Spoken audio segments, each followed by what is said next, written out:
So today magpapalinis tayo ng panggilid. Samahan niyo ako. At yun na nga, binuksan na yung airbox. Kita niyo naman madumi na. Maalikabok na yung air filter. First time nitong mabuksan after 5,500 odo.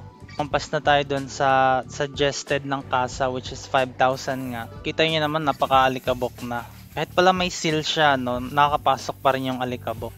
Disclaimer lang guys, hindi ako expert sa mga motor. First motorcycle ko to. Kaya pasensya na kung magkakamali ako ng mga tawag sa mga parts. Dito nga tinatanggal na yung pulley set, yung front at saka rear pulley.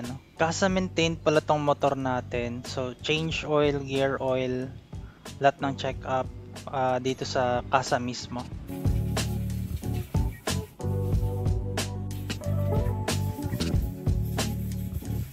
Dito nga pinapakita or in-explain ng mekaniko na meron ng mga konting gas-gas yung bola, pero okay pa naman daw yan, so pwede pa gamitin.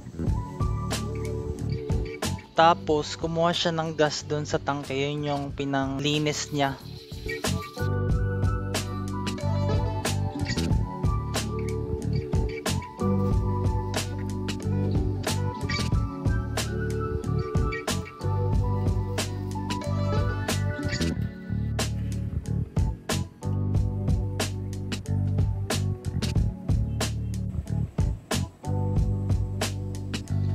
Yung belt niya ay okay pa naman, wala pa namang sira or anuman.